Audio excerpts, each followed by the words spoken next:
Yes सरकार, नमस्कार। माहौल जबरदस्त, शानदार। आई होप आपकी पढ़ाई मस्त चल रही है एंड आपकी रिवीजन डेली बेस पे आप कर रहे हो।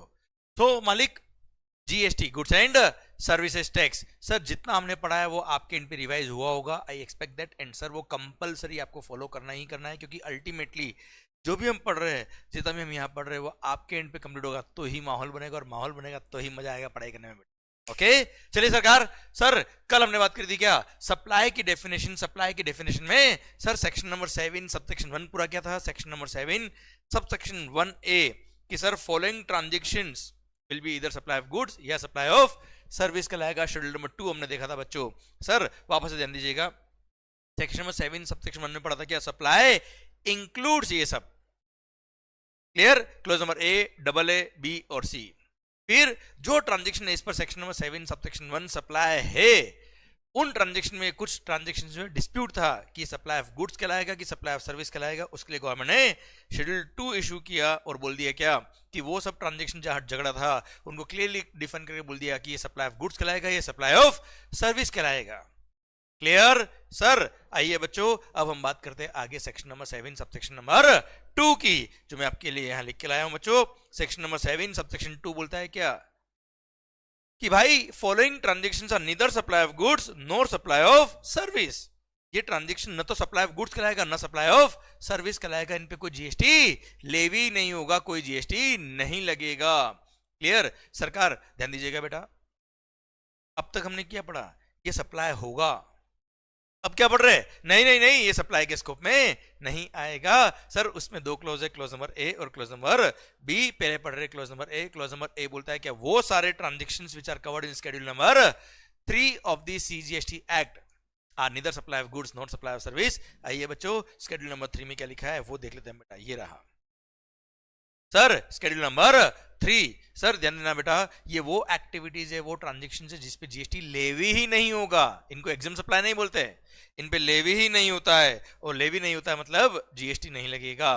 क्लियर? इनको प्यार से हमारी लैंग्वेज में बोलते हैं क्या, negative list under GST. Sir ये लॉ के अंदर नहीं लिखा है, हम प्यार से इसको बोलते हैं नेगेटिव लिस्ट, मतलब इन पे जीएसटी नहीं लगता है। क्लियर? आइए बच्चों, शेड्यूल नंबर 1, शेड्यूल नंबर 3, अच्छा शेड्यूल 1 विदाउट कंसिडरेशन वाले ट्रांजेक्शन सप्लाई कहलाएंगे, हमने पढ़ा था बेटा। Schedule number 2 supply of goods है कि सप्लाई ऑफ सर्विस है। शेड्यूल नंबर 3 न सप्लाई ऑफ गुड्स है न सप्लाई ऑफ सर्विस है। उसका पैरा नंबर 1 बोलता है क्या, एनी एक्टिविटी या service by an employ to the employer in the course of और in relation to his employment. मतलब अगर आप किसी कंपनी के एम्प्लॉय हो, आपने एम्प्लॉयर के लिए जो काम किया है उसके लिए एम्प्लॉयर ने जो आपको सैलरी पे करी है, उस सैलरी के अमाउंट पे कोई जीएसटी नहीं लगेगा। Clear? Sir any amount which is paid in the capacity of employment in relation to his employment is neither supply of goods nor supply of service. अब भले ही सर आपको सैलरी के नाम पे दिया हो, या कभी कभी आपने देखा होगा परक्विजिट्स भी मिलते हैं बेटा। परक्विजिट्स जैसे रेंट फ्री अकोमोडेशन हो गया, इंटरेस्ट फ्री लोन हो गया, कंपनी की कार हो गई, कंपनी कई सारी फैसिलिटीज आपको प्रोवाइड करती है, वो सब भी part and parcel of salary होता है that is paid in the capacity of employ, इसलिए उस पर जीएसटी नहीं लगेगा। पर मान लो अगर किसी एम्प्लॉय ने अपने एम्प्लॉयर के लिए कुछ एक्स्ट्रा काम किया which is not as per employment terms, जैसे फॉर एग्जांपल किसी एम्प्लॉयर को कोई प्रॉपर्टी चाहिए थी, एम्प्लॉय ने बोला वो प्रॉपर्टी जिसकी है मैं उसको जानता हूं, मैं चाहूं तो आपकी डील करा सकता हूं, आप अगर कहे तो, पर अगर ये डील कराऊंगा तो उसके लिए मेरे को मेरा ब्रोकरेज, मेरा कमीशन अलग से देना पड़ेगा। 10 लाख रुपए will be my commission. Sir अब ऐसे केस में अगर मान लो वो एम्प्लॉयर एग्री होता है और एम्प्लॉय ने उसको वो डील करा दी और उसके लिए उसने कमीशन लिया 10 लाख रुपया, तो 10 लाख रुपए is not in terms of his employment, उसकी सैलरी जो मिल रही है वो अलग चीज है, उस पर जीएसटी नहीं लगेगा। ये ब्रोकरेज पे, ये कमीशन पे जीएसटी लगेगा। क्लियर? एक और एग्जांपल देता हूं सर जिसका सर्कुलर भी है। मान लो आप किसी कंपनी के डायरेक्टर हो बेटा, डायरेक्टर रेम्यूनरेशन, अगर डायरेक्टर रेम्यूनरेशन को सैलरी माना जाता है, इफ डायरेक्टर को जो रेम्यूनरेशन आप पे कर रहे हो that is in the capacity of employment, जिसपे सेक्शन नंबर 192 का टीडीएस करता है अंडर इनकम टैक्स एक्ट, तो सर वो salary in the capacity of employees को पे किया गया है, भले वो डायरेक्टर है, सर उस पर कोई जीएसटी नहीं लगेगा। Example whole time director. Example वापस देता हूं बेटा मैं, मान लो किसी कंपनी के होल टाइम डायरेक्टर हो,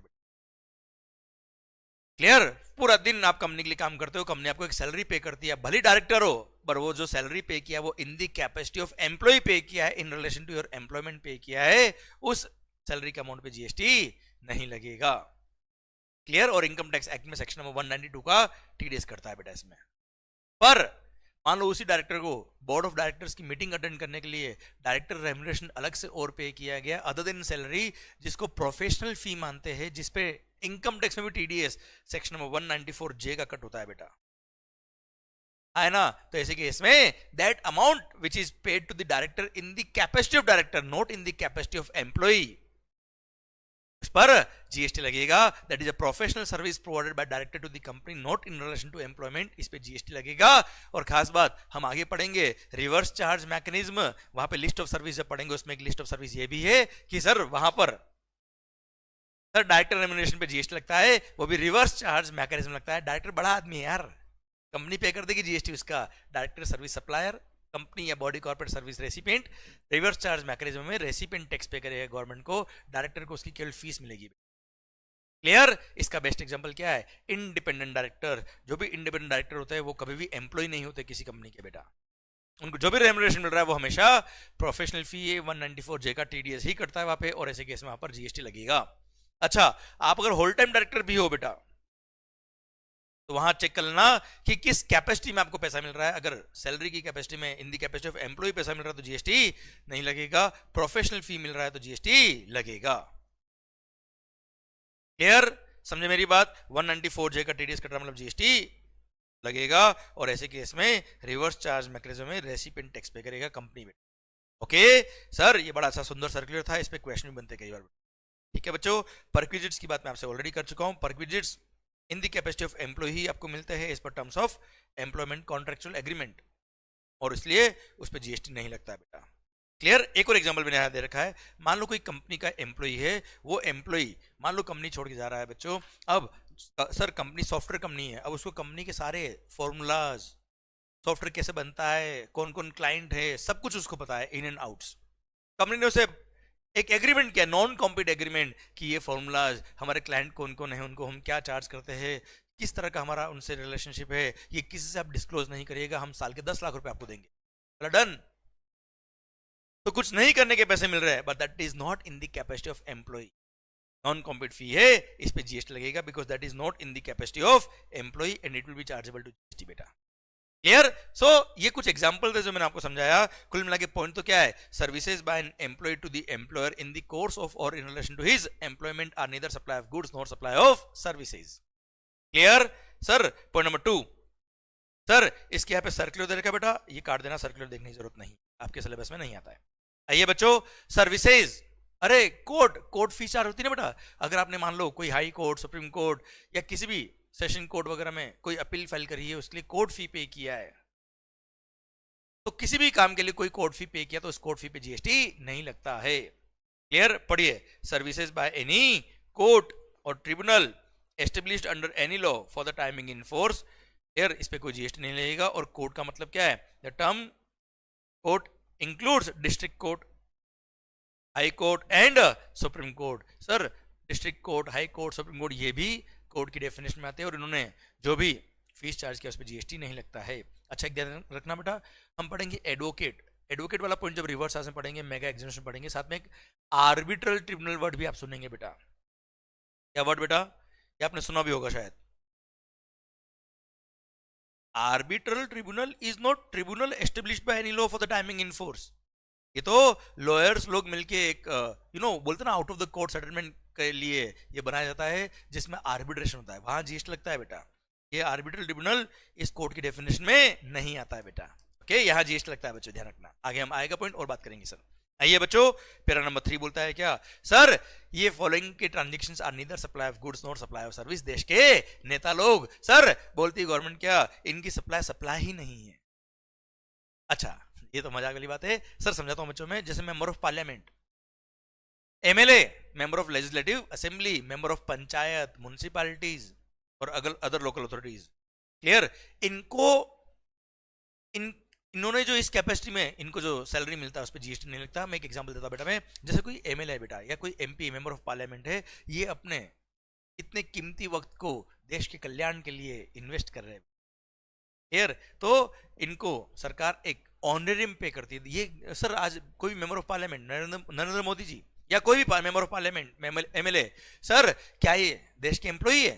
आंसर इज नो। पर ये अपना इतना कीमती वक्त देश के डेवलपमेंट के लिए, देश को आगे बढ़ाने के लिए लगा रहे हैं सर, इसलिए इनको एक मंथली ऑनरेरियम मिलता है, जिसको कॉमन लैंग्वेज में हम लोग सैलरी बोलते हैं। वो सैलरी एक्चुअली है नहीं, अगर वो सैलरी होती तो यहां कवर होती बेटा। जैसे पुलिस कमिश्नर है, जीएसटी कमिश्नर है कोई, ये सब एम्प्लॉई है गवर्नमेंट के, इनको जो सैलरी मिलती है उस पर जीएसटी नहीं लगता, वो इस पॉइंट नंबर 1 में कवर होता है बेटा। पर ये जो देश के नेता लोग हैं बेटा, जो हमारे रिप्रेजेंटेटिव्स है, ये देश के एम्प्लॉई नहीं है, ये हमारे रिप्रेजेंटेटिव है जो हमारे लिए सर इतना टाइम देश के भले के लिए, डेवलपमेंट के लिए इन्वेस्ट करते हैं। इनको जो ऑनरेरियम मिलता है, it is also neither supply of goods not supply of service, उस पर जीएसटी नहीं लगेगा। अगर सैलरी होता तो ऊपर ही कवर होता बेटा, सैलरी में कवर नहीं होता, इसलिए यहां लिखा अलग से बेटा। सेकंड, मान लो इंडियन कॉन्स्टिट्यूशन ने कोई बॉडी बनाई बेटा, भारतीय संविधान ने कोई बॉडी बनाई है, और उस बॉडी में आपने कोई पोस्ट होल्ड करी है as a director, as a chairman, as a member, और उस पोस्ट की वजह से अगर आपको कोई रेम्युनरेशन मिल रहा है तो उस पर जीएसटी नहीं लगेगा। जैसे इलेक्शन कमीशन ऑफ इंडिया, चुनाव आयोग, human rights commission etcetera. Clear sir? ये election commission of India, human rights commission etcetera, these are body constituted by Indian constitution. उसमें आपने जो chairman, as a director, as a member कोई post hold करी हुई है, उस पोस्ट की वजह से जो रेम्युनरेशन मिल रहा है उस पर जीएसटी नहीं लगेगी। Same way central government, state government या लोकल अथॉरिटी ने कोई बॉडी बनाई है, जैसे अपना इंस्टीट्यूट, उसके आप द प्रेसिडेंट है, सेंट्रल काउंसिल मेंबर है, रीजनल काउंसिल मेंबर है, और उस पोस्ट की वजह से अगर आपको कोई रेम्युनरेशन मिल रहा है तो sir that is neither supply of goods not supply of service. और ध्यान रखिएगा बेटा, सर इनको इन नेताजी की कैपेसिटी में जो पैसा मिल रहा है उस पर जीएसटी नहीं है। इनको जो ऑनरेरियम मिल रहा है सैलरी के फॉर्म में, सैलरी नहीं मिलता है, सैलरी की रिप्लेसमेंट में इनको ऑनरेरियम मिलता है, क्योंकि एम्प्लॉय नहीं है, हमारे रिप्रेजेंटेटिव्स है सर, उस पर जीएसटी नहीं लगता। पर इन्होंने किसी और कैपेसिटी में कोई और काम किया, उस पर जीएसटी लगेगा यार। जैसे एग्जांपल के लिए सर सीए अर्पित काबरा,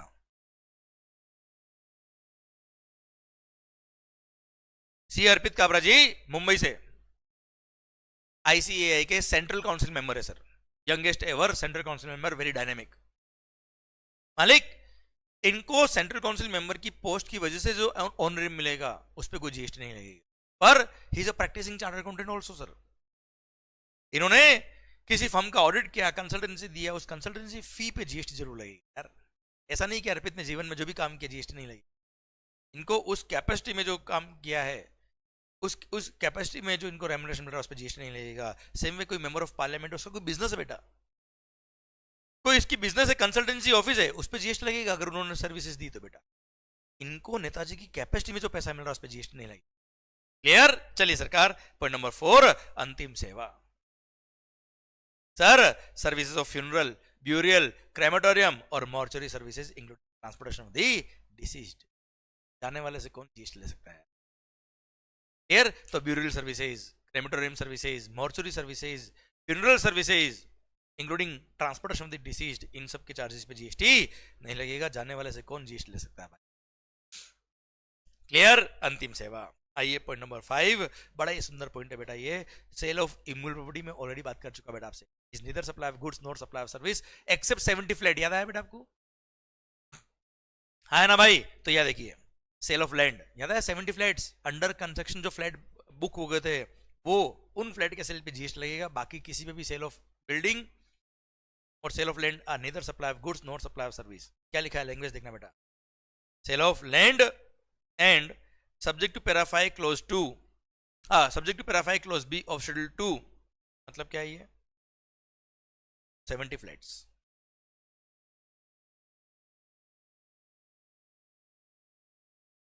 फ्लैट छोड़ दीजिए, दो are taxable.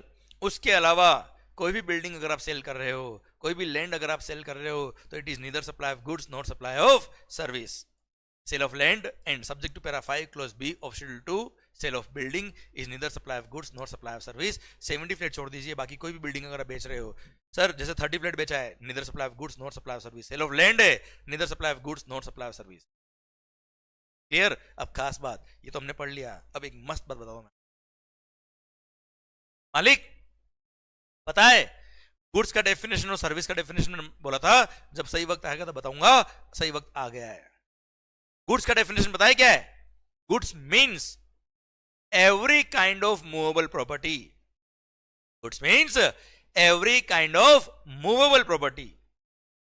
It includes actionable claims, but does not include money and securities. And it includes growing crops, grass, things which are attached to the earth or forming part of the land and agreed to be severed before the before severation. आया ना भाई, before cell, yes या no? तो सरकार कुल मिला के growing crops, grass, things वगैरह जिसको काटने के बाद आप बेचने वाले हो तो सप्लाई के स्कोप में आएगा, गुड्स के स्कोप में आएगा। सेकंड, एक्शनेबल क्लेम्स गुड्स की डेफिनेशन में आते हैं, हम आगे बात करेंगे, अगला पॉइंट वही आने वाला है। फिर मनी और सिक्योरिटीज, शेयर्स वगैरह बेचे, डिबेंचर्स बेचे, वो गुड्स ही नहीं है बेटा। But goods means every kind of movable property, main बात ये है। अब सर्विस की definition, service means anything other than goods is called service. तो गुड्स नहीं वो सर्विस है, अदर देन मनी और सिक्योरिटीज। मनी और सिक्योरिटीज ना तो गुड्स है ना सर्विसेज है, है ना? एंड सर अगर आपने किसी को शेयर्स बेचने और ट्रांजेक्शंस ऑफ सिक्योरिटीज में कोई फैसिलिटेशन दिया है, हेल्प करिए, जैसे ब्रोकरेज चार्ज किया, कमीशन चार्ज किया, तो ब्रोकरेज कमीशन सर्विस के स्कोप में आएगा। मनी चेंजिंग जो करते हैं, फॉरेन एक्सचेंज चेंज किया, सर आपने डॉलर दिया, रुपी लिया, या आपने सर करेंसी एक्सचेंज कराई, चेंज कराई, आपने डिनोमिनेशन चेंज कराया, जैसे 500 रुपए का नोट दिया और आपने 100 के 5 नोट लिए, उसके लिए कोई कमीशन चार्ज किया किसी ने, that will be chargeable to GST बेटा। कमीशन, ब्रोकरेज, वो सर्विस के स्कोप में आएगा। क्लियर? ठीक है। मेन बात क्या था sir? Service means everything, anything other than goods is called service. और गुड्स का मेन पॉइंट क्या था बेटा? Goods means every kind of movable property. Goods means every kind of movable property. जो मूवेबल है वो गुड्स है, मतलब जो मूवेबल नहीं है वो गुड्स नहीं है। And service means anything other than goods. तो सर इसका मतलब क्या हो गया? लैंड है, बिल्डिंग है, वो गुड्स नहीं है क्योंकि वो मूवेबल नहीं है, पर anything other than goods is called service. तो देखा जाए तो इमूवेबल प्रॉपर्टी को जानबूझ के सर्विस के स्कोप में डाला गया है बेटा। क्यों? क्योंकि उनको 70 फ्लैट्स पर, 70 फ्लैट के कंस्ट्रक्शन पे जीएसटी लगाना था बेटा, इसलिए पहले सर्विस के स्कोप में लेके आए और बोल दिया क्या, वो 70 फ्लैट को छोड़ दीजिए जो schedule 2 para number 5 clause B में कवर है। उसके अलावा सारे सेल ऑफ बिल्डिंग और sale of land are neither supply of goods not supply of service. I hope मजा आया बेटा, समझे मेरी बात? Yes, okay. अच्छा, समरी के लिए मैंने आपको याद ये भी लिखा है कि अगर आपने लैंड और बिल्डिंग का रेंट पे दिया है, लीज पे दिया है, लाइसेंस पे दिया है, तो सप्लाई ऑफ सर्विस है साहब वो। अगर आपने कोई फ्लैट बेचा है, ऑफिसेज बेचे before grant of completion certificate और its first occupation whichever is earlier, तो सप्लाई ऑफ सर्विस कहलाता है। हम ऑलरेडी बात कर चुके। उसके अलावा कोई भी सेल ऑफ लैंड और बिल्डिंग किया तो neither supply of goods no supply of service schedule number 3 में कवर होता है। सर कोई जीएसटी नहीं लगेगा बेटा इस पे। क्लियर? डन। उसके बाद एक सर्कल दे रखा है, इसको आप कट कर दीजिए, अपने सिलेबस में नहीं आता। आओ मालिक, para number 6, actionable claims. Sir अभी अभी हमने पढ़ा क्या? Goods includes actionable claims. Goods की डेफिनेशन में एक्शनेबल क्लेम को डाला हुआ है, पर शेड्यूल 3 के अंदर लिख दिया क्या? एक्शनेबल क्लेम्स के transactions are neither supply of goods not supply of service. आप बोलेंगे सर फिर गुड्स की डेफिनेशन में एक्शनेबल क्लेम को डाला ही क्यों जब इसको जीएसटी से बाहर निकलना था? क्योंकि specified actionable claims, lottery, betting, gambling, horse racing, casinos, इन पे जीएसटी लगाना था। इसलिए गवर्नमेंट ने क्या किया? पहले एक्शनेबल क्लेम को गुड्स के स्कोप में डाला ताकि जीएसटी के कवरेज में, फिर सारे ही स्पेसिफाइड एक्शनेबल क्लेम को बाहर निकाल दिया जीएसटी के कवरेज से, एक्सेप्ट स्पेसिफाइड एक्शनेबल क्लेम्स। क्योंकि जीएसटी आने से पहले बेटिंग, गैम्बलिंग पे स्टेट गवर्नमेंट के टैक्सेस लगते थे बेटा। क्लियर? और वो भी जीएसटी में मर्ज हो गए। इसलिए सर स्पेसिफाइड एक्शनेबल क्लेम्स पे जीएसटी लगाने के लिए, लॉटरी, बैटिंग, गैम्बलिंग वगैरह पे जीएसटी लगाने के लिए तो हमने पहले एक्शनेबल क्लेम को गुड्स की डेफिनेशन डाला। बाकी आपने कहीं भी कितने भी लो पढ़े होंगे अब तक, उसमें पढ़ा होगा goods exclude actionable claim, goods exclude actionable claim. पर जीएसटी के अंदर क्या लिखा हुआ है? Goods includes actionable claim. Clear sir, वापस देखना बेटा, गुड्स इंक्लूड्स एक्सटर्नल क्लेम, इसलिए सारे एक्सटर्नल क्लेम को जीएसटी से बाहर निकाल दिया, other than specified external claim. कुल मिला के जुआ खेलोगे तो जीएसटी तो देना पड़ेगा। अब स्पेसिफाइड एक्सटर्नल क्लेम में क्या कहता है देख लीजिए बेटा। Specified external claim means external claims involved in और by way of betting, casinos, gambling, horse racing, lottery और online money game. Further the applicable rate of GST on specified external claim is 28%। तो ध्यान रखना बेटा, जैसे आपने 100 रुपए का जुआ खेला, 100 रुपए, बेट वैल्यू इज 100 रुपी, तो उस पर इंक्लूसिव जीएसटी नहीं मानते, पर over and about that 28% GST से लगेगा, मतलब 28 रुपी अमाउंट ऑफ। समझे मेरी बात? तो सर जुआ खेला है, लॉटरी खेली है आपने, तो जो बेट वैल्यू है उस पर 28% टैक्स लगेगा। 1 लाख रुपए का जुआ खेला तो 28,000 रुपए जीएसटी देना पड़ेगा। क्लियर? और खेलो जुआ। तो अच्छा, फिर जुए में आप जीते हारे उससे मतलब नहीं है बेटा, जितना बैट वैल्यू लगाया, लॉटरी टिकट 100 रुपए का खरीदा है, उस पे जीएसटी है, उसमें जीते हारे उससे मेरे को मतलब नहीं है। समझे मेरी बात आप? क्लियर? डन। अब सर एक बात आती है क्या, सर सारे actionable claims are neither supply of goods not supply of service except specified actionable claim. अब आपको स्पेसिफाइड एक्शनेबल क्लेम तो समझ में आ गया, पर सर इसके अलावा दूसरे एक्शनेबल क्लेम का कोई ट्रांजेक्शन का एग्जांपल मिल जाए जिसपे जीएसटी नहीं लगता है, तो शायद क्लियरिटी और अच्छी आपको मिल जाएगी बेटा। आइए उसके लिए मैंने एग्जाम्पल यहां आपकी बुक में रखा है। आइए बच्चों, ये रहा। सपोज, अच्छा आपने एक्सटर्नल क्लेम के बारे में पढ़ा होगा कभी या सुना होगा, तो मैं एग्जांपल देता हूं। Examples of external claims are debtors, bills receivables, loan account. वो क्लेम जिसके अगेंस्ट आप एक्शन ले सकते हो उसको बोलते हैं एक्शनेबल क्लेम्स। तो इसका एक सुंदर एग्जांपल देता हूं, ट्रांजेक्शन बना के मजा आएगा बेटा आपको। सर इंडिया में, सर अगर मान लो आईसीआईसीआई बैंक के, मान लो आईसीआईसीआई बैंक के पास 100 करोड़ का नॉन परफॉर्मिंग असेट्स का पोर्टफोलियो है बेटा। 100 करोड़ का एनपीएस का पोर्टफोलियो है किसके पास? आईसीआईसीआई बैंक के पास। क्लियर? अब आईसीआईसीआई बैंक ने 100 करोड़ का जो एनपी अकाउंट है, सर बेड डेप्ट हो गया बेटा इसके, सर इन्होंने बुक्स में राइट ऑफ कर दिया, इसकी वैल्यू 0 कर दी बेटा। पता है वैसे कुछ नहीं आने वाला है, तो एक एक्ट बना हुआ है, SARFAESI act, securitisation and reconstruction of financial assets and enforcement of security interest act 2002। हाँ भाई, पूरा एक्ट नहीं बुलाया कि नाम बुलाया मैंने। ठीक है, सरफेस एक्ट 2002 बना हुआ है, जिसके थ्रू क्या होता है बेटा, असेट रिकंस्ट्रक्शन कंपनीज बनती है। एक एग्जांपल के लिए लेता हूं, ASREC India limited is an asset reconstruction company. Sir ICICI bank क्या करता है, ये 100 करोड़ के एनपीए का पोर्टफोलियो का ऑक्शन करता है, इसमें असेट रिकंस्ट्रक्शन कंपनीज पार्टिसिपेट करती है, बिडिंग करती है। अब इसमें मान लो कई सारी असेट रिकंस्ट्रक्शन कंपनीज आई बिडिंग के लिए, उसने वो 100 करोड़ के एनपीए अकाउंट्स को ऑक्शन में खरीद लिया 7 करोड़ में बेटा। अच्छा, आईसीआईसीआई बैंक को 7 करोड़ जो रिसीव हुआ है वो भी प्रॉफिट है ना बेटा यार, क्योंकि इनके तो ये एनपीए का अकाउंट का वैल्यू 0 था बुक्स में बेटा, है ना, जो आया सो पाया। अब तो अब सर एसरेक इंडिया लिमिटेड ने 7 करोड़ में क्या परचेज किया है? लोन अकाउंट्स परचेज किए, sir actionable claim. Sir 7 crore में क्या परचेज किया है?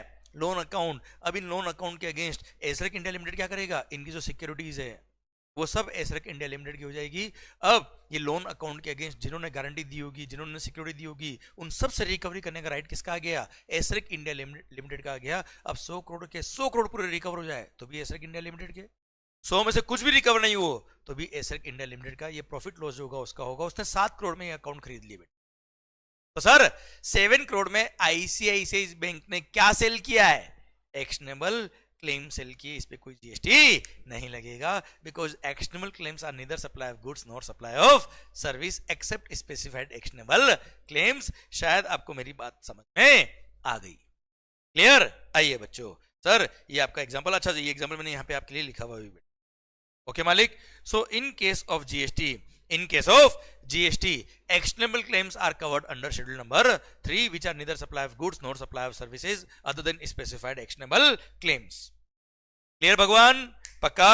डन। ये आपका section number 7 sub section number 2 clause number 1 खत्म होता है। अब अच्छा, जो भी बच्चे सीए में के स्टूडेंट्स है उनके लिए यहां पर सर 2 पॉइंट एक्स्ट्रा दे रखे, वो मैं आपको अलग से और बताऊंगा बेटा। ओके सर, आपकी समरी बुक में मिलेंगे, आप रखिएगा पेंडिंग, मैं आपको अलग से बताऊंगा कि मालिक। चलिए सरकार, आइए हम बात करते हैं क्या, सप्लाई की डेफिनेशन। आइए sir, section number 7 sub section number 2 देख रहे थे हम। सेक्शन नंबर 7 सब सेक्शन 2 में हमने बात करी क्या, following transactions are neither supply of goods nor supply of services. उसका सर क्लोज नंबर ए हमने पढ़ लिया, शेड्यूल नंबर 3। आइए section number 7 sub section 2 clause number B क्या बोलता है, सर क्लोज नंबर बी बोलता है कि गवर्नमेंट के पास पावर है, पावर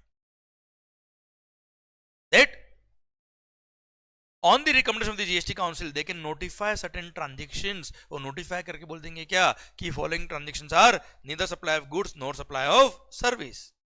और एट प्रेजेंट सर इन्होंने 2 नोटिफिकेशन इशू किए। आइए देखते हैं बेटा, ये रहे sir section number 7 sub section 2 clause number B, 2 notification दिए और 2 नोटिफिकेशन इशू करके बोल दिए क्या, following transactions are neither supply of goods nor supply of services. First, अगर कोई सर्विसेज प्रोवाइड करी किसने, central government, state government, union territory, local authority. Repeat, central government, state government, union territory या local authority ने कोई काम किया। Central government मतलब जो सेंट्रल लेवल पे काम करती है, रहा है ना मोदी जी। स्टेट गवर्नमेंट, हर स्टेट की अलग अलग गवर्नमेंट है सर। यूनियन टेरिटरी, जो यूनियन टेरिटरीज के अंदर सर सेंट्रल गवर्नमेंट के थ्रू गवर्न होता है बेटा। एंड लोकल अथॉरिटी जैसे म्यूनसिपालिटीज वगैरह हो गई, वही में बीएमसी हो गया, पुणे में पीएमसी हो गया, जोधपुर में सर जेडी हो गया, उदयपुर में जेडी हो गया, इस तरह का। ओके, अगर ये लोग कोई काम कर रहे हैं, कौन सा काम, ऐसा कोई काम जो पंचायत को दिया हुआ है under article number 243 G of the Indian constitution, या म्युनिसिपैलिटी को दिया हुआ है under article number 243 W of the Indian constitution, sir वो काम अगर central government, state government, union territory या लोकल अथॉरिटी ने परफॉर्म किया, तो उस काम के लिए जो रेम्यूनरेशन मिल रहा है इनको, उस पर जीएसटी नहीं लगेगा, कोई जीएसटी पे करने की जरूरत नहीं है। It is neither supply of goods nor supply of services. I repeat, following transactions are neither supply of goods nor supply of service. उसमें section number 7 sub section 2 clause number B में first notification issue हुआ कि अगर कोई काम article number 243 जी में cover है जो पंचायत का काम है, या आर्टिकल नंबर 243 डब्ल्यू में कवर है जो म्युनिसिपैलिटी का काम है, वो काम अगर central government, state government, union territory या लोकल अथॉरिटी ने परफॉर्म किया, तो it is neither supply of goods not supply of services. Example, जैसे पंचायत का काम है, म्युनिसिपैलिटी का काम है साफ सफाई का बेटा, तो स्वच्छ भारत मिशन के थ्रू, क्लीन इंडिया मिशन के थ्रू सेंट्रल गवर्नमेंट ने वो काम म्युनिसिपैलिटी से ले लिया बेटा। तो सेंट्रल गवर्नमेंट कौन सा काम कर रहा है, जो म्युनिसिपैलिटी का काम है साफ सफाई का बेटा। तो सेंट्रल गवर्नमेंट ने जो भी चार्जेस लिए होंगे म्युनिसिपैलिटी से, it is neither supply of goods not supply of service, कोई जीएसटी नहीं लगेगा। जैसे road light, street light maintenance, सड़क के साइड में होती है ना बेटा road light, road light maintenance का कॉन्ट्रैक्ट सेंट्रल गवर्नमेंट ने ले लिया, किसे, म्युनिसिपैलिटी से या पंचायत से, तो उसके लिए जो चार्जेस लिए इन्होंने पंचायत या म्युनिसिपैलिटी से, it is neither supply of goods not supply of service. जो चार्ज सेंट्रल गवर्नमेंट लेगा या स्टेट गवर्नमेंट लेगा, किससे, म्युनिसिपैलिटी से या पंचायत से, it is neither supply of goods not supply of service. कौन से काम के लिए, 243 डब्ल्यू वाले या 243 जी वाले। Okay done. सेकंड, दारू पी का कभी अपने मत बेटा सर, तो जो दारू बेचते हैं, दारू तो बेचने में जीएसटी लगता नहीं सर, आपको पता है बेटा, क्लियर। पर सर दारू बेचने के लिए लाइसेंस चाहिए, क्या किसी भी दुकान पे दारू मिलती है क्या बेटा, देखा आपने कभी, उसके लिए प्रॉपर दारू की दुकान पे जाना पड़ता ना।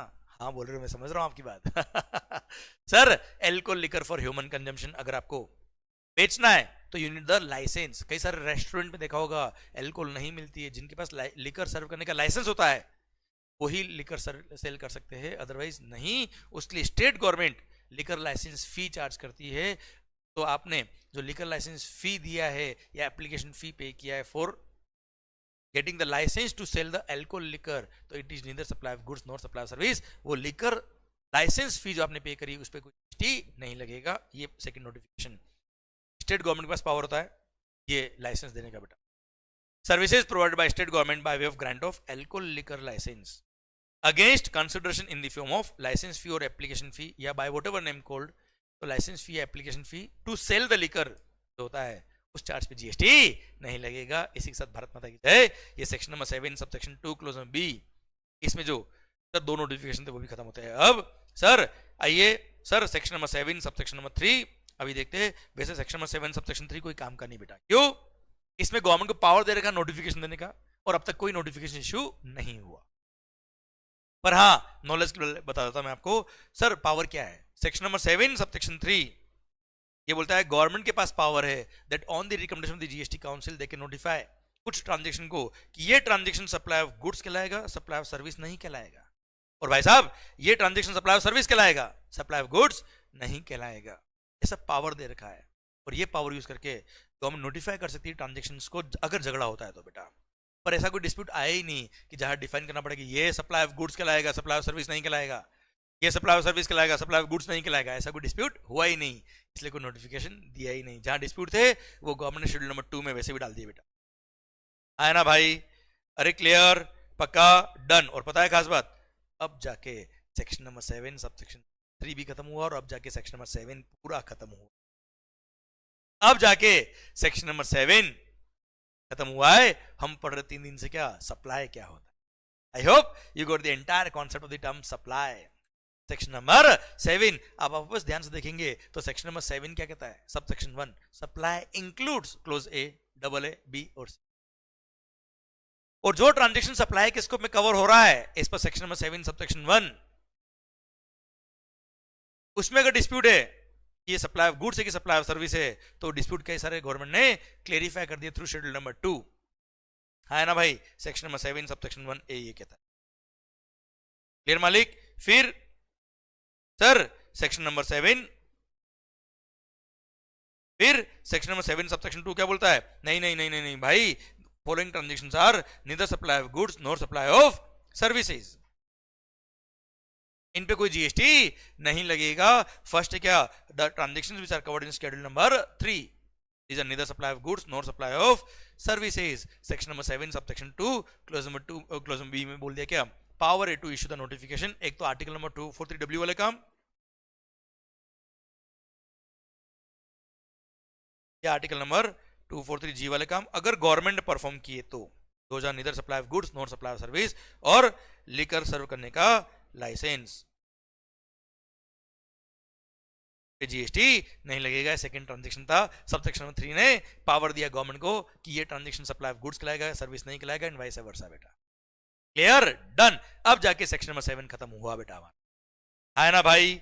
आइए बच्चों, सर ये बुक के अंदर आप एक काम करिए सर, यहां से ये सर्कुलर जो दे रखा है उसको भी कट कर दीजिए बच्चों। क्लियर? हमारे सिलेबस में नहीं आता, नहीं पढ़ने का बेटा। फिर एक सर सिंपल सा डायग्राम दे रखा है जो मैंने आपको अभी रिवाइज कराया वो यहाँ दे रखा है कि कोई भी ट्रांजेक्शन सप्लाई है कि नहीं है।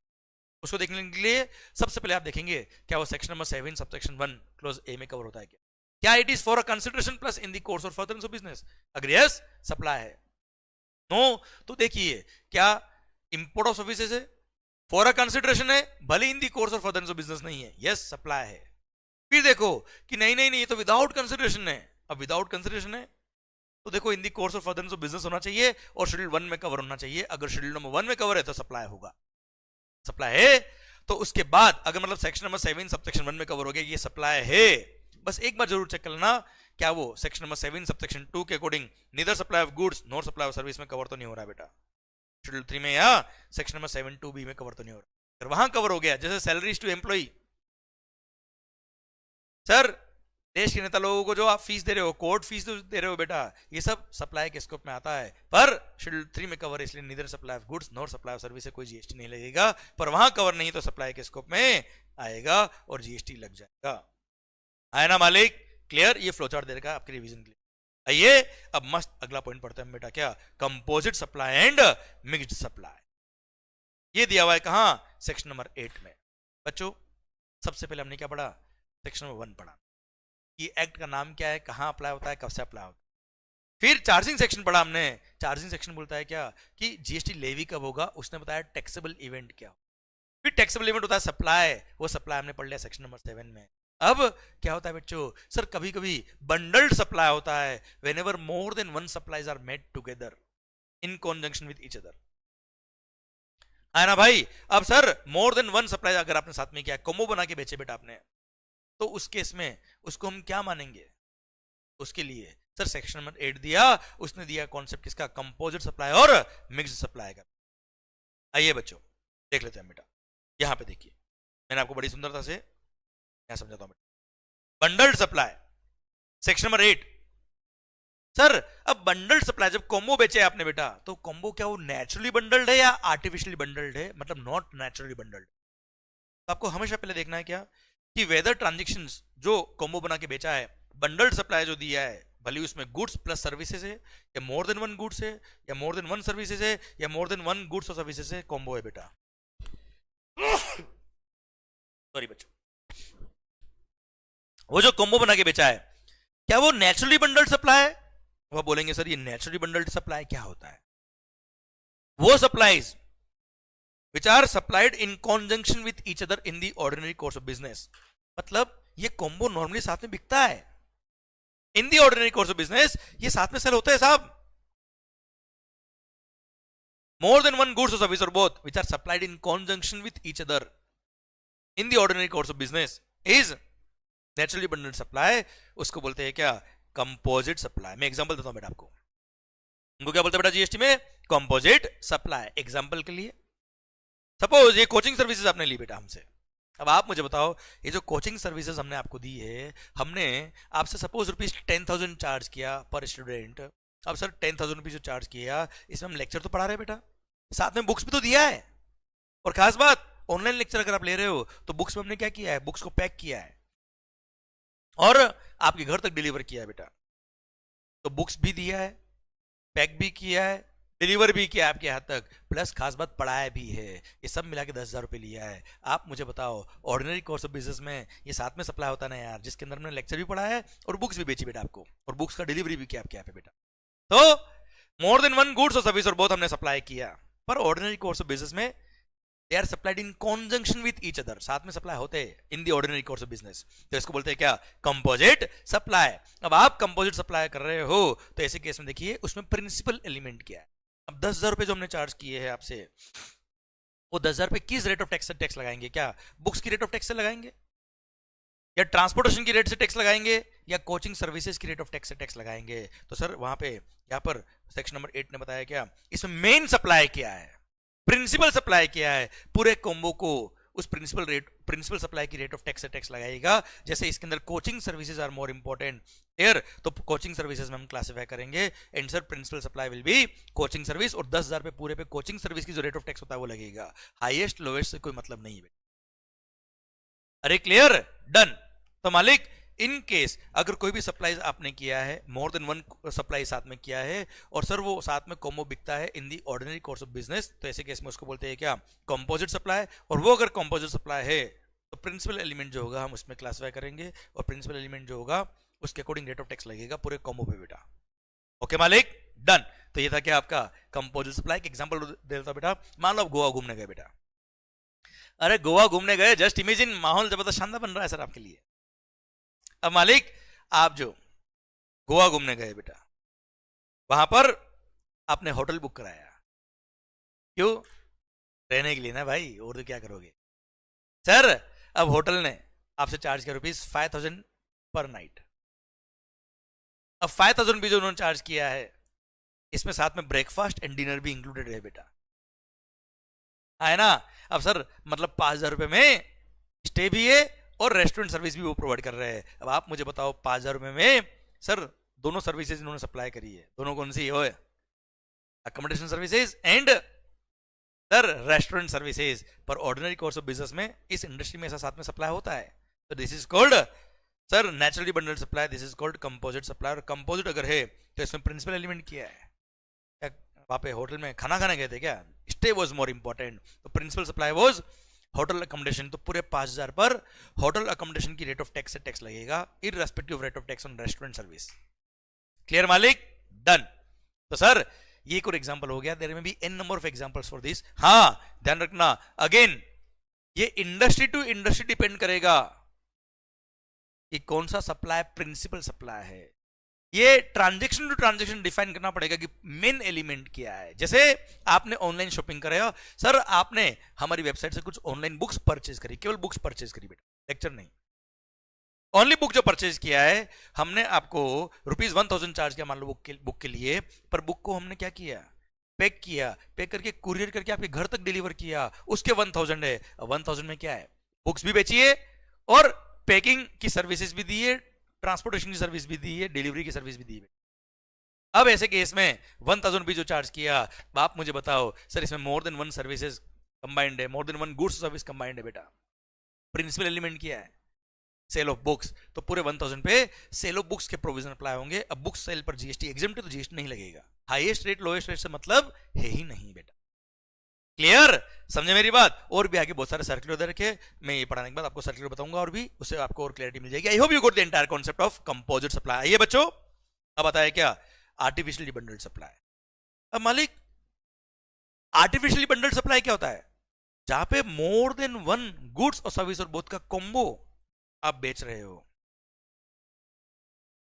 अब कॉम्बो जो बनाया है वो आर्टिफिशियल बंडल्ड सप्लाई है, वो नेचुरली बंडल्ड सप्लाई नहीं है। ऑर्डिनरी कोर्स ऑफ बिजनेस में साथ में सप्लाई नहीं होता है। एग्जांपल के लिए टूथपेस्ट के साथ टूथब्रश फ्री, पहली बात तो कुछ फ्री नहीं है, वो दोनों ने साथ में मिला के साथ में बेचा है और उसके लिए सिंगल प्राइस चार्ज कर लिया। तो टूथपेस्ट के साथ टूथब्रश फ्री, कुछ फ्री नहीं है सर। 100 रुपए लिए मान लो उन्होंने टूथपेस्ट प्लस टूथब्रश के लिए। अब टूथपेस्ट और टूथब्रश क्या ऑर्डिनरी कोर्स ऑफ बिजनेस में साथ में सप्लाई होते हैं? Answer is no. These are not naturally bundled supply. These are called artificially bundled supply. Clear? जो ऑर्डिनरी कोर्स ऑफ बिजनेस में साथ में सप्लाई नहीं होते हैं, ये अलग अलग सप्लाई होते हैं, इंडिविजुअली बिकते हैं, उसको बोलते हैं क्या? Artificial bundled supply. और जो आर्टिफिशियल बंडल्ड सप्लाई होते हैं उसको बोलते हैं क्या? मिक्स सप्लाई बेटा। क्लियर? आया ना भाई माहौल? ओके, तो मालिक हम बात करें आर्टिफिशियली बंडल्ड सप्लाई अगर होता है तो सर ऐसे केस में आर्टिफिशियल बंडल्ड सप्लाई मतलब ये supply which are not the combo which is not supplied ordinarily in the ordinary course of business, वो नॉर्मली साथ में सप्लाई नहीं होते। एग्जांपल के लिए, फॉर एग्जांपल टूथपेस्ट साथ टूथब्रश फ्री, टूथपेस्ट के साथ टूथब्रश फ्री। आप मुझे बताइए ऑर्डिनरी कोर्स ऑफ बिजनेस में टूथपेस्ट अलग बिकती है, टूथब्रश अलग बिकता है बेटा, पर हमने कॉम्बो बना के बेचा है for a single price. Clear? तो ऐसे केस में अगर आपने इसको सप्लाई किया है फॉर अ सिंगल प्राइस तो क्वेश्चन आता है क्या? टूथपेस्ट का रेट ऑफ टैक्स लगाऊं या टूथब्रश का रेट ऑफ टैक्स लगाऊं? है ना भाई? तो ऐसे केस में सर यहां गवर्नमेंट ने बोल दिया क्या? These are called mixed supply. और अगर ये मिक्स्ड सप्लाई है ऐसे केस में हाईएस्ट रेट जिस भी गुड्स या सर्विस की होगी सर वो रेट से टैक्स लगेगा। द गुड्स और सर्विस और both which gives it highest liability. इसमें हाईएस्ट लायबिलिटी आएगी उस रेट से हम टैक्स लगाएंगे बच्चा। है ना भाई? क्लियर? सर वो सारी गुड्स और सर्विस जो इंडिविजुअली सेल होती है वो कंबाइंड सेल नहीं होती है, पर आपने कोई स्पेसिफिक कॉम्बो बना के सिंगल प्राइस में बेचा है तो उसको बोलते हैं मिक्स सप्लाई। और मिक्स सप्लाई अगर है तो ऐसे केस में हाईएस्ट रेट जो होगा वो एप्लीकेबल होगा। उस कॉम्बो के अंदर जितने भी गुड्स या सर्विसेज है उन सब की इंडिविजुअल रेट ऑफ टैक्स बताइए कितना है। जो हाईएस्ट रेट ऑफ टैक्स होगा हम उसमें क्लासिफाई कर देंगे पूरे कॉम्बो को और वो रेट ऑफ टैक्स लगा देंगे पूरे।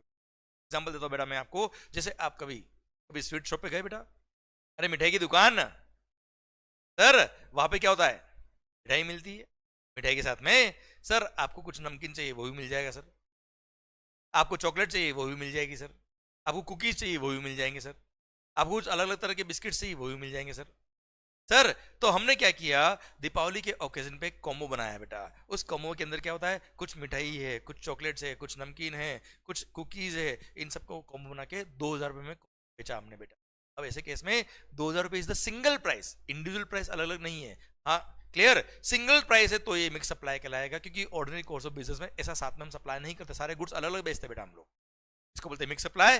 अब 2000 रुपए पे क्या रेट ऑफ टैक्स लगेगा? सपोज चॉकलेट पे रेट ऑफ टैक्स है 28%, बाकी सब पे किसी पे 18 है, किसी पे 5 है, कोई एग्जेम्प्ट है, कोई मतलब नहीं है। हाईएस्ट रेट क्या है? 28%। पूरे 2000 पे 28% टैक्स लग जाएगा बेटा। क्लियर? समझे मेरी बात? हाँ, आपने अगर कॉम्बो बेचा होता, यही स्वीट शॉप वाला मैं एग्जांपल दूं, पर सबका प्राइस अलग अलग लिखा होता बिल पे, सिंगल बिल बनाया होता पर सबका प्राइस अलग अगर अलग अलग लिखा है तो वो मिक्स सप्लाई नहीं है। और मिक्स सप्लाई नहीं तो रेस्पेक्टिव रेट रेस्पेक्टिव वैल्यू, बात खत्म। जैसे आप एक इलेक्ट्रॉनिक शोरूम पे गए, गड़ा इलेक्ट्रॉनिक्स, सर हाँ सर भावेश भाई बोल रहे सर चॉकलेट के एग्जांपल मतलब, स्वीट शॉप के एग्जांपल मतलब सर भूख लग जाएगी सर, मेरे को भी लगे, क्या करे बेटा। सर तो पॉइंट आता है क्या?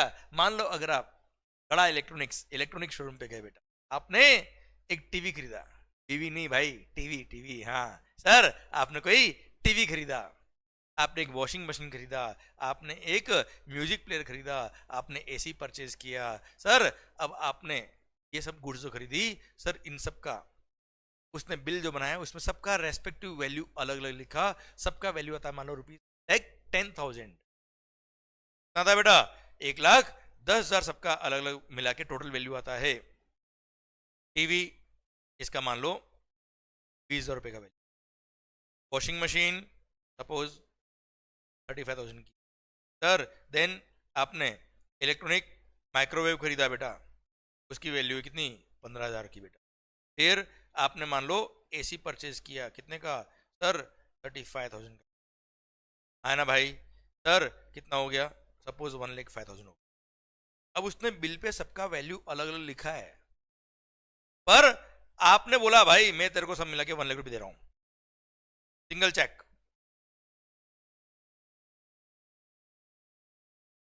अब क्वेश्चन आता है क्या सर ये मिक्स सप्लाई है कि कंपोजिट है, क्या है। सबसे पहली बात तो ये कि ना ये मिक्स्ड है ना ये कंपोजिट है, ये कोई भी इस तरह का सप्लाई नहीं है, क्योंकि सबसे पहली बात तो ये ऑर्डिनरी कोर्स ऑफ बिजनेस में साथ में सप्लाई नहीं होते, ये कंपोजिट है ही नहीं बेटा। सेकंड थिंग, मिक्स सप्लाई की बात करें, मिक्स सप्लाई में क्या बोला है, सिंगल प्राइस चार्ज होना चाहिए बेटा। क्लियर। सर आपने पेमेंट सिंगल किया उससे मतलब नहीं है, क्या बिल में सिंगल प्राइस चार्ज हुआ है सबका, आंसर इज नो। इसलिए नॉर्मल सप्लाई है।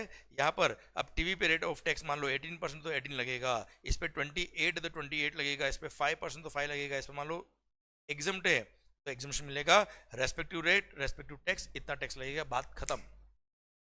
Clear, done. तो सर ये था कॉन्सेप्ट किसका, कंपोजिट सप्लाई और मिक्स सप्लाई का। इसी के साथ ये सेक्शन नंबर 8 खत्म होता है। अब हाँ, अब कौन सा ट्रांजैक्शन कंपोजिट सप्लाई है, कौन सा ट्रांजैक्शन मिक्स सप्लाई है, it depends on case to case. Sir it depends क्यों, क्योंकि it depends on industry to industry कि क्या ऑर्डिनरी कोर्स ऑफ बिजनेस में साथ में सप्लाई होते हैं कि नहीं होते।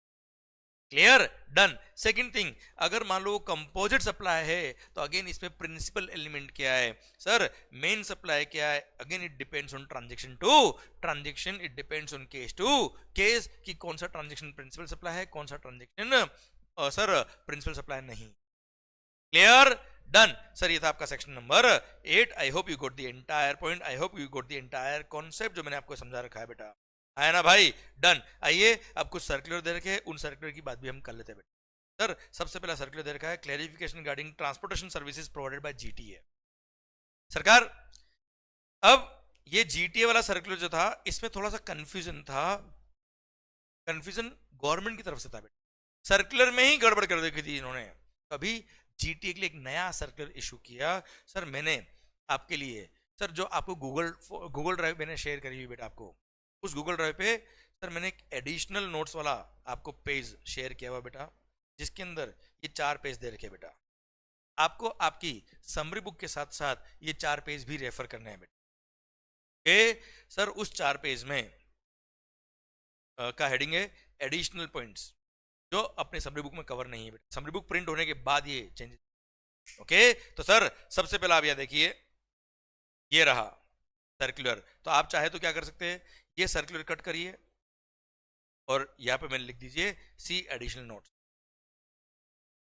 ओके, तो इससे आपका फंडा क्लियर हो जाएगा। क्या मालिक, चलिए सरकार, तो ये रहा वो सर्कुलर कि सर मान लो मैं गुड्स ट्रांसपोर्ट एजेंसी हूं, जीटीए हूं बेटा, मैं गुड्स ट्रांसपोर्ट एजेंसी की सर्विसेज में प्रोवाइड करता हूं। अब मैं सर जो गुड्स का ट्रांसपोर्ट करता हूं, सपोज मुंबई से दिल्ली या पुणे में कोई गुड्स का ट्रांसपोर्टेशन कर रहा हूं। अब सर आपने बोला कि भाई यशवंत इन गुड्स का पैकिंग भी तेरे को करना है, लोडिंग अनलोडिंग भी तेरे को करना है, जब डेस्टिनेशन पहुंच जाएगा तो वहां पे अनलोडिंग भी तेरे को करना है, और सर अनपैक करके गुड्स को वहां रखना है जगह पे। डन हो जाएगा। बोला पैसा बोल, मैंने कहा ₹1 लाख, आपने बोला डन। अब मैंने जो आपसे ₹1 लाख लिया है, आप मुझे बताओ किसके लिए लिया है बेटा, ट्रांसपोर्टेशन प्लस अनलोडिंग पैकिंग फिर अनलोड, सॉरी वापस है, मैंने किसके लिए लिया 1 लाख, पैकिंग, फिर उस गुड्स को आपके यहां से लोड करा, डेस्टिनेशन पे ट्रांसपोर्ट किया, वहां जाके अनलोड किया, उसको अनपैक किया, ये सब मिला के 1 लाख है। अब ऑर्डिनरी कोर्स ऑफ बिजनेस में गवर्नमेंट ने क्लेरिफाई कर दिया कि यस ये ऑर्डिनरी कोर्स ऑफ बिजनेस में इस इंडस्ट्री में साथ में सप्लाई होता है। These are called composite supply. और कंपोजिट सप्लाई अगर है तो सर इस पे जीएसटी लगेगा। किस रेट से लगेगा? इसमें प्रिंसिपल एलिमेंट क्या है? ट्रांसपोर्टेशन की सर्विसेज प्रिंसिपल एलिमेंट। तो पूरे 1 लाख पर रेट ऑफ टैक्स कौन सा लगेगा? गुड्स ट्रांसपोर्ट एजेंसी का जो रेट ऑफ टैक्स होगा वो लगेगा, उसके प्रोविजन लगेंगे बेटा। बाकी सर्विस है ही नहीं है, मान लेना बेटा आप। अच्छा, कई लोग क्या करते हैं, ऐसे लिख देते हैं 80,000 तो है ट्रांसपोर्ट के लिए बेटा, 15,000 है पैकिंग अनपैकिंग के लिए एंड 5,000 है हमारा लोडिंग अनलोडिंग के लिए। सर एक ही बिल के अंदर ये अलग अलग लिख दिए, उससे कोई फर्क नहीं पड़ता। इस सर्कुलर ने बहुत शिद्दत से क्लेरिफाई कर दिया कि उसको कंपोजिट सप्लाई ही मानेंगे। सर भले ही आपने सेम इनवॉइस इश्यू किया हो, अलग अलग इनवॉइस इश्यू किया हो, it will not alter the nature of the composite supply of services and will be treated as composite supply of transport of goods की सर्विस, और उस पर ट्रांसपोर्टेशन ऑफ गुड्स के ही प्रोविजन अप्लाई होंगे on entire rupees 1 lakh, क्योंकि single contract था यार। हाँ, आपने कॉन्ट्रैक्ट ही अलग दे रखा था किसी पार्टी को बेटा, जैसे मेरा काम केवल ट्रांसपोर्टेशन का है, आपने सर निशांत को बोला ये पैकिंग अनपैकिंग लोडिंग अनलोडिंग करेगा, तो मेरा काम क्या है? ट्रांसपोर्टेशन का। तो ऐसे केस में कॉन्ट्रैक्ट अगर सेपरेट है तो सर केवल ट्रांसपोर्टेशन का 80,000 पे मेरे को 80,000 पे ट्रांसपोर्ट की रेट लगेगी, बाकी जो आपने निशांत ने जो काम किया उस पर निशांत की रेट ऑफ टैक्स लग जाएगी बेटा। यार however if such services are not provided in the course of transportation of goods, मैंने केवल ट्रांसपोर्ट का काम किया है and are invoiced separately, किसी और ने इनवॉइस दिया बेटा, then these services will not be treated as composite supply of transport of goods। और ऐसे केस में 80,000 रुपए में जीटी की सर्विस के लिए जीटी का रेट ऑफ टैक्स लगाऊंगा, जीटी मतलब गुड्स ट्रांसपोर्ट एजेंसी वाली सर्विस का, और पैकिंग अनपैकिंग जिसने किया है उसका सेपरेट कॉन्ट्रैक्ट है, सेपरेट कॉन्ट्रैक्ट का उसका रेस्पेक्टिव पैकिंग अनपैकिंग का रेट ऑफ टैक्स वो लगाएगा बेटा। आया ना मालिक? क्लियर? डन। तो ये था क्या सर आपका ट्रांसपोर्ट रिलेटेड सर्विसेज का सर्कुलर, जो मैंने आपको अच्छे से समझा दिया। इसको कट करिएगा, वो वाला रेफर करिएगा। ओके चलिए सरकार, अब आ रहा है एक और सर्कुलर किसके लिए? Retreading of tyres. Okay sir, retreading of tyres क्या होता है मालिक? सर आपने कई बार पुराने टायर देखे होंगे जो खराब हो गए बेटा। अब पुराने टायर जब खराब होते तो फिर क्या करते बेटा? सर हम गांव में टायर लेके ऐसे दौड़ते हैं पीछे से, और सर हम खेलते गए बचपन, वो अब लोग मोबाइल से ही बाहर नहीं आते मालिक। सर ठीक है, वो जमाना अलग था, अभी जमाना अलग है। सरकार रीट्रेडिंग ऑफ टायर क्या होता है हम तो उसकी बात करते हैं। अब सर पुराने टायर जो होते हैं उसको रिफर्बिश करते हैं। सपोज आपने मुझे, सर मेरा रीफर्बिशिंग ऑफ टायर का काम है बेटा, रीफर्बिशिंग मतलब रीट्रेडिंग ऑफ टायर्स। आपने 100 टायर मेरे को दिए, बोला मंगल इनको नया बना। इस पे अब मैं क्या करूंगा? मेरी फैक्ट्री ले जाऊंगा, इन सब टायर्स को सर मैं रीफर्बिश करूंगा। कैसे करूंगा? इन पे रबर की कोटिंग वापस लगाऊंगा बेटा, ये देखो आपको रबर की कोटिंग लगाऊंगा, इन पे थ्रेडिंग डालूंगा, इनमें वायर्स डालूंगा सो दैट इनमें स्ट्रेंथ रहे। क्लियर? और टायर नया बना के आपको दे दिया, और आपने बोला क्या चार्ज लेगा? मैंने कहा ₹2,000 पर टायर में आपसे चार्ज करूंगा। आपने बोला डन। तो सर मैंने क्या काम किया है? रीफर्बिश किया है, उसको बोलते हैं रीट्रेडिंग ऑफ टायर्स।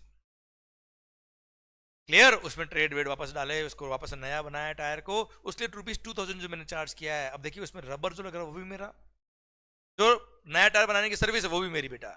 पर ऑर्डिनरी कोर्स ऑफ बिजनेस में ऐसा साथ में होता है, ये कहते हैं क्या? Composite supply of service. और इसमें प्रिंसिपल एलिमेंट क्या है? रबर बेचना इज मोर इंपॉर्टेंट क्या? नहीं, टायर को नया बनाना इज मोर इंपॉर्टेंट। इसलिए सप्लाई ऑफ सर्विस में इसको क्लासिफाई करेंगे, और सप्लाई ऑफ सर्विस की रेट ऑफ टैक्स इस पे लगेगी। This will not be classified as supply of goods. Clear? हाँ, अब मैंने आपको जो टायर बना के दे दिया उसको आप बेचते हो तो सेल ऑफ गुड्स कहलाएगा ना यार। आपने रीट्रेडेड टायर बेचा है तो it is sale of goods, और सेल ऑफ गुड्स है तो उस पे सेल ऑफ गुड्स टायर पे रेट ऑफ टायर की जो रेट ऑफ टैक्स है वो लगेगा बेटा। क्लियर? पर मैंने जो रीट्रेडिंग का काम किया है वो सप्लाई ऑफ सर्विस कहलाएगा। क्या मालिक? चलिए, बस बॉडी बिल्डिंग। मालिक ये बस बॉडी बिल्डिंग क्या होता है sir? Clarification regarding activity of बस बॉडी बिल्डिंग। सरकार आपने कई बार हाईवे पे देखा होगा ट्रक जा रही है पर ट्रक का बॉडी नहीं बना हुआ बेटा, केवल केबिन बना हुआ है ड्राइवर का, यार बाकी पूरी ट्रक है उसकी सर बॉडी नहीं है सर। आया ना, ट्रक चला रहा है ड्राइवर केवल, उसका केबिन बना हुआ छोटा सा। तो सर ऐसे केस में क्या होता है? ये गैरेज में जाएगी, गैरेज में उसका पूरा बॉडी बिल्डिंग होगा सर। तो इसमें मटेरियल भी किसका है? जो ट्रक का बॉडी बना रहा है उसका बेटा, और बॉडी बनाने का सर्विस भी उसका बेटा। अब इसमें गवर्नमेंट ने एक एक्सप्लेनेशन ऐड करके बोल दिया कि इसमें जैसे ₹5 लाख लिए उसने बस बॉडी बिल्डिंग के लिए, इसमें मटेरियल भी उसका और बस बनाने की सर्विस भी उसकी। It's a composite supply of service. और इसमें प्रिंसिपल एलिमेंट क्या है? बस बॉडी बनाने की सर्विस, इसलिए इसको सप्लाई ऑफ सर्विस में क्लासिफाई करेंगे। चलिए सरकार, फिर आता है क्या? Printing contracts. Clarification regarding taxability of printing contracts. अब मेरे भाई sir, printing contracts are composite supply. Printing contracts are composite supply. अब मेरी बात समझना सर, बुक का जब प्रिंटिंग होता है तो कैसे होता है? हम बुक प्रिंटर को सर हमारा जो कंटेंट होता है उसकी सॉफ्ट कॉपी प्रोवाइड कर लेते हैं, फिर वो क्या करते हैं? बुक का प्रिंटिंग करते हैं। आपने भी फोटो कॉपी कई बार कराया होगा। लोग क्या करते हैं सर, पेपर भी उनका, इंक भी उनका, प्रिंट करने की मशीन भी उनकी, लेबर भी उनकी, और वो बुक या पेपर प्रिंट करके अपने को देते हैं। तो ऐसे केस में क्या होता है? जो प्रिंटिंग कर रहा है, पेपर भी उसका, इंक भी उसका, प्रिंटिंग करने की सर्विस भी उसकी, है ना मालिक? तो ऐसे केस में ऑर्डिनरी कोर्स ऑफ बिजनेस में साथ में सप्लाई होता है। It is a composite supply. अब सपोज उसने ₹100 या 1000 पर बुक हमसे चार्ज किया। आपने भी फोटो कॉपी कराया होगा, ₹2 या ₹1 उसने चार्ज किया पर पेज का। आपको पेपर भी उसका है, प्रिंटिंग की सर्विस भी उसकी, इंक भी उसका बेटा। तो इसमें it is called composite supply. अब क्वेश्चन था क्या इसमें प्रिंसिपल एलिमेंट क्या है? क्लियर? क्या printing service is more essential या पेपर इज मोर एसेंशियल? तो गवर्नमेंट ने क्लेरिफाई करके बोला it depends on case to case. अगर आप बुक प्रिंटिंग करा रहे हो, पेम्पलेट का प्रिंटिंग करा रहे हो, ब्रोशर या एनुअल रिपोर्ट्स इस तरह का कुछ प्रिंटिंग करा रहे हो, तो वहां पे printing service is more essential. Printing service is the principal element और प्रिंटिंग सर्विस में हम क्लासिफाई करेंगे इस पूरे ट्रांजेक्शन को। जो ₹1000 चार्ज किया, ₹2 चार्ज किया उसने फोटोकॉपी वालों ने, उसको प्रिंटिंग सर्विस में क्लासिफाई करेंगे और सर्विस का रेट ऑफ टैक्स जो होगा वो लगेगा बेटा। पर यही अगर आप printed envelopes, letter card, printed boxes, tissue papers, napkin, wallpaper etcetera की बात कर रहे हो, एग्जांपल देता हूं मैडम मैं। जैसे आप सर शादी वगैरह होती है, मामा वगैरह के यहाँ जाते हो आप, सर देखना आपको एनवलप मिलता है, इतना लिफाफे, मामा को धोख दिया, मामा ने लिफाफा दिया, जल्दी से थोड़ी देर बाद मम्मी ने ले लिया बेटा, हाँ ना, होता है ना सर तो वो एनवलप देखना फैमिली का नाम लिखा होता है। ऑफिसेज में एनवलप जो होते हैं उसमें देखना सर उस ऑफिस का नाम लिखा होता है। अब इसमें होता क्या प्रैक्टिकली, जो एनवलप बेचता है हम उसके पास गए, उससे पूछा हमको एनवलप चाहिए, 1000 एनवलप चाहिए, वो अलग अलग डिजाइन बताता है हमको बेटा, हम डिजाइन पसंद करते हैं, फिर हम बोलते हैं क्या ये कितने का है? बोलता है ₹5 पर एनवलप का है। मैंने कहा नहीं, इसमें नाम प्रिंट करके फिर चाहिए हमको। बोलता है ₹5, 50 पैसा लगेगा पर एनवलप। मैंने कहा ठीक है डन। अब उसने 1000 एनवलप अगर प्रिंट किए तो ₹5500 उसने हमसे चार्ज किए। अब सर ऐसे केस में 5500 जो है वो एनवलप प्लस प्रिंटिंग दोनों का है बेटा, खाली एनवलप लेते तो 5000 का मिलता आपको, है ना भाई? तो ऐसे केस में again it is a composite supply जिसमें प्रिंटिंग प्लस एनवलप हमको दे रहा है। जैसे अमेजन के बॉक्सेस आते हैं बेटा, देखे होंगे, कार्टन बॉक्स पैकिंग हो गया था ना बेटा, इसमें क्या होता है बॉक्स पे अमेजन या ब्रांड का नाम लिखा होता है बेटा। तो जो बॉक्स बना रहा है वो बॉक्स बेच रहा है, साथ में प्रिंट करके दे रहा है आपका ब्रांड नेम। तो it's a composite supply of printing and sale of box. अब इसमें प्रिंसिपल एलिमेंट क्या है? क्या वो ब्रांड नेम या लोगो लगाना इज मोर इंपॉर्टेंट?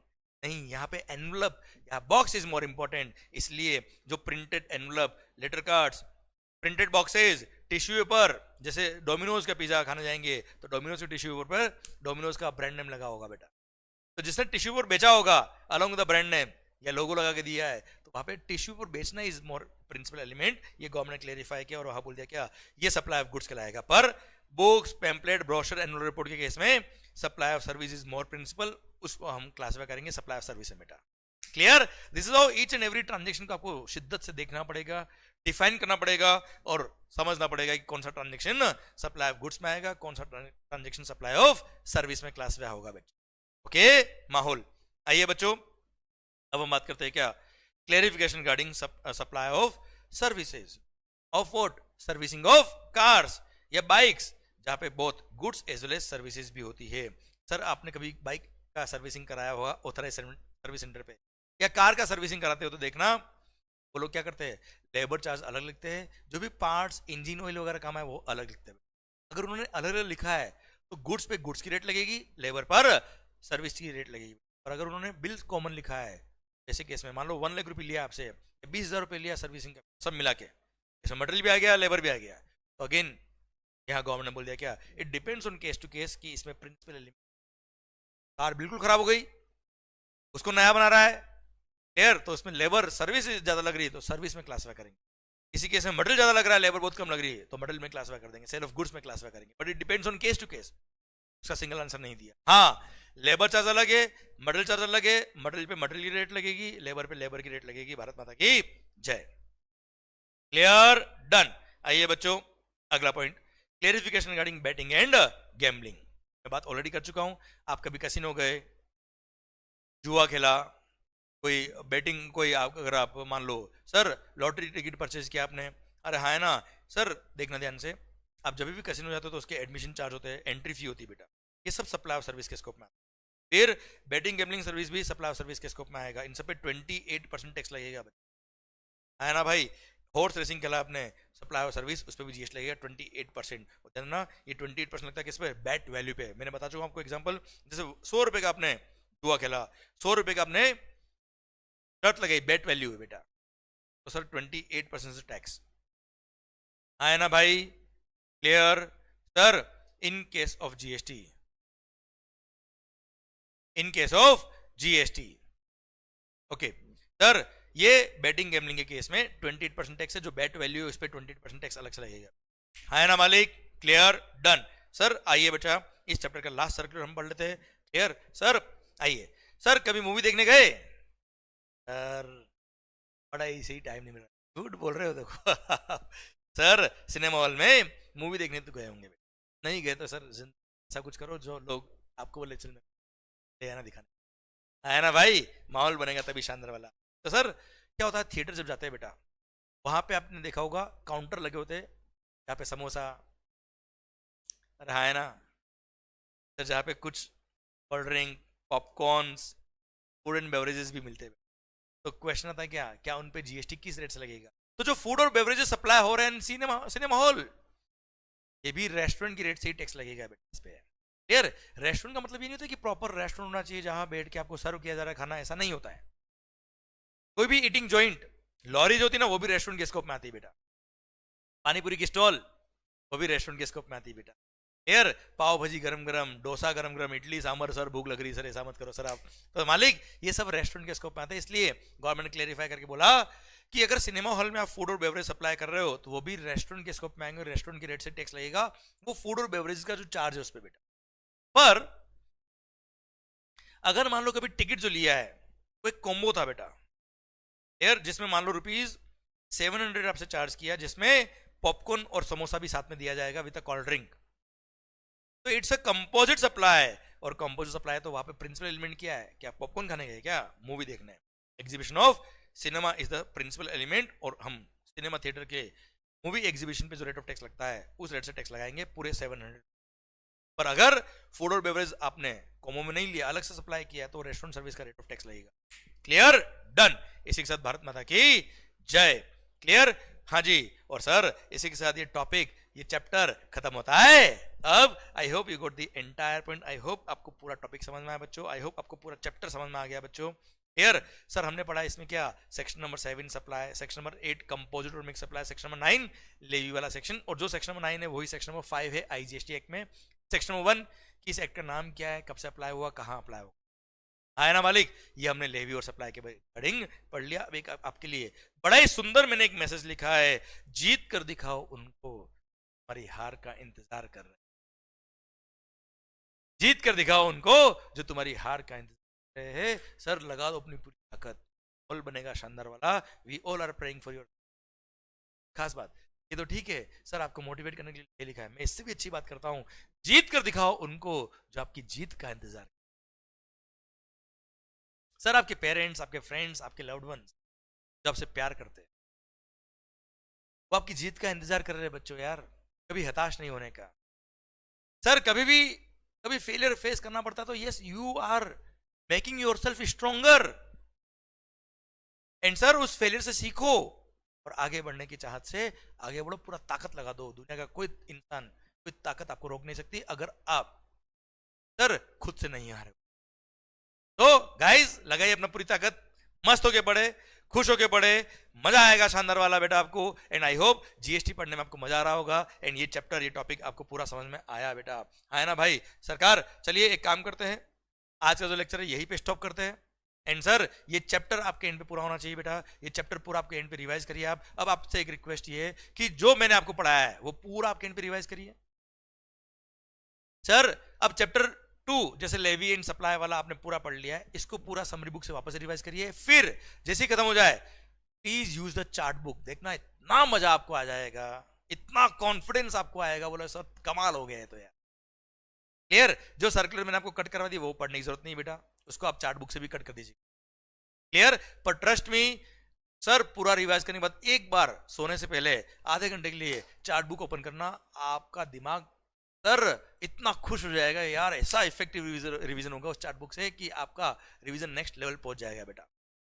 आपको कॉन्फिडेंस नेक्स्ट लेवल पहुंच जाएगा बच्चों, सो दैट आपका ग्रिप पूरा बन जाएगा इस चैप्टर में बेटा। ओके डन सरकार, यहां तक ये पॉइंट खत्म होता है। अब ये chapter number 2 levy and supply वाला पूरा एक एक point with all the circulars, all the applicable provisions are done. Okay मालिक, ओके अब एक बात और आपके लिए बच्चों, सर अब चैप्टर नंबर 2 के जितने भी क्वेश्चंस हमने क्वेश्चनर में किए सर, इसका लेक्चर मैं आपको अलग से गूगल ड्राइव पे अपलोड कर रहा हूं बेटा। क्लियर, वो लेक्चर आप वहां से देखिएगा गूगल ड्राइव से डाउनलोड करके सर, और वहां से आपके एंड पे पूरा कंप्लीट होना चाहिए बच्चों, आया ना भाई। क्लियर, इसी के साथ भारत माता की जय, मिलते हैं जल्दी ही। एंड सर ये लेक्चर और ये चैप्टर और इस चैप्टर के क्वेश्चन आपके एंड पे होने, थैंक यू सो मच।